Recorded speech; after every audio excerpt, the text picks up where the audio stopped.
Unplug the Signal. The Truth Will Not Be Televised. By activist artist Nathan Janes of PUPAGANDA.com. Read to you by Photon Man. A flow of information is constantly streaming from the television set. A bombardment of words and pictures. The speed at which this information is communicated makes it easy for the signal to take control, switching the viewer's brain to standby as information is absorbed without analysis or question. Today, the television's constant signal shapes the conclusions of the masses and produces the collective norm. The signal prescribes what is news and what is truth through the words of so-called experts and authorities, gelding the consciousness and independent thoughts of those subjected to it. Through television, the masses can be made to accept the most monstrous distortions of reality. The signal is a chill wind of continuous oppression over the minds of the masses.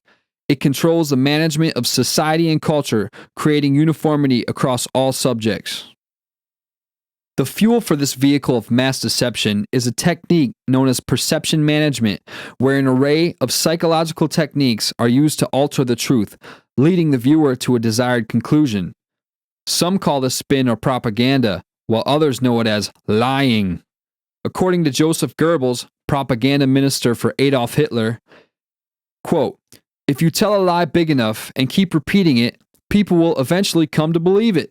It thus becomes vitally important for the state to use all of its powers to repress dissent, for truth is the mortal enemy of the lie, and thus by extension, the truth is the greatest enemy of the state." End quote.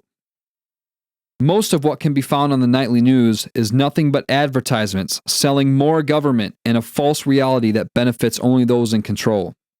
Television is the dictator of information. Newspaper and radio are the whisper campaign of the television's message.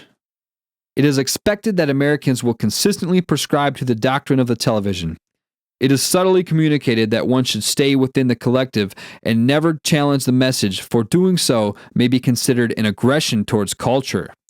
The message is, be a good consumer, always obey authority, you know nothing, listen only to experts, be content, and never question or express new ideas.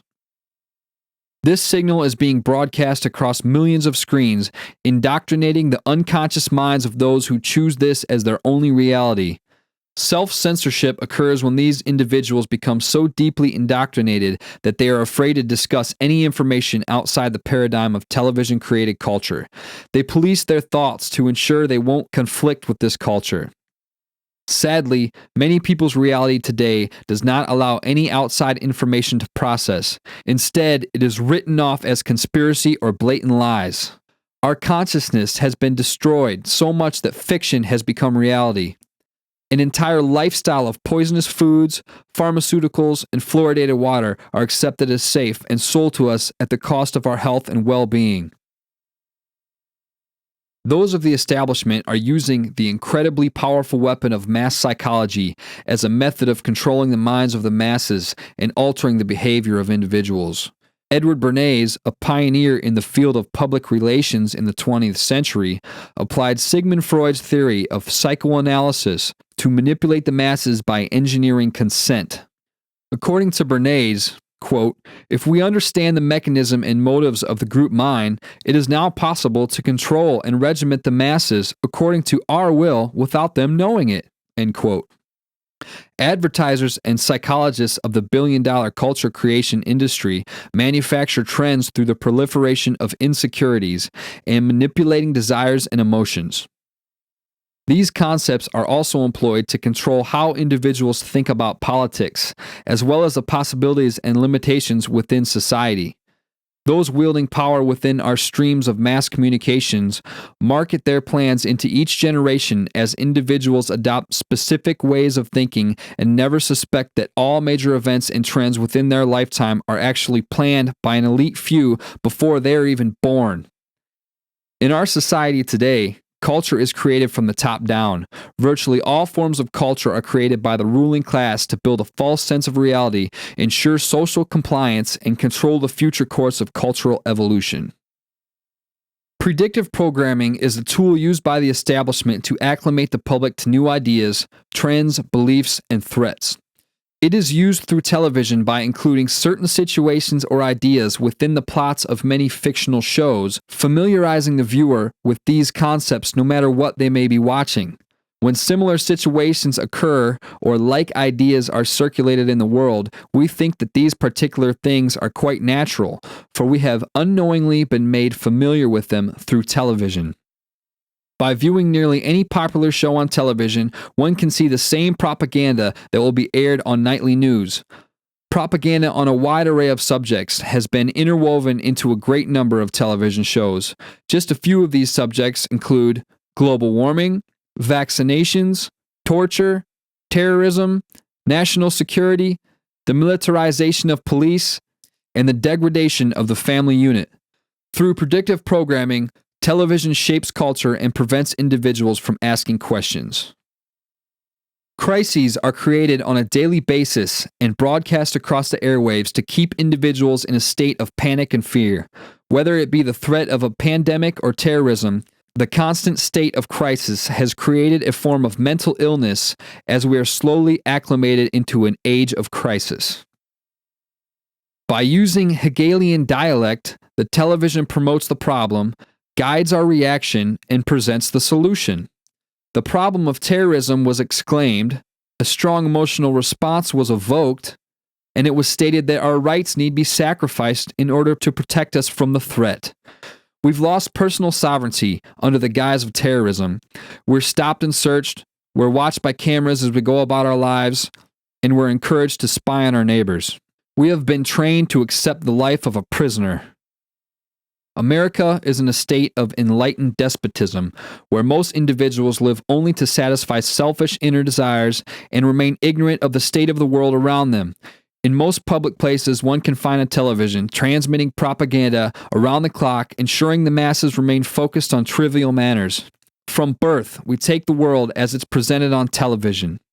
We don't question it, and any serious criticism of TV is becoming psychologically impossible in society. Who would suspect getting born into a world where everything around you is a continuous lie? The youth of today are convinced that the experts and personalities on television are the authority of credible information, while parents and older generations are foolish with dated ideas. Children are conditioned to disconnect from what is truly important to their well-being and instead focus on mindless trivia, sports, celebrity gossip, and buying an array of material things. They invest their psychological worth in fantasy characters on the television while ignoring or even scorning individuals contributing to the betterment of humanity.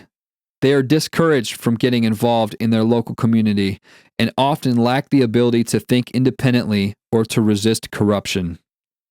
As their children's minds are molded by the television, there's barely a murmur from the public.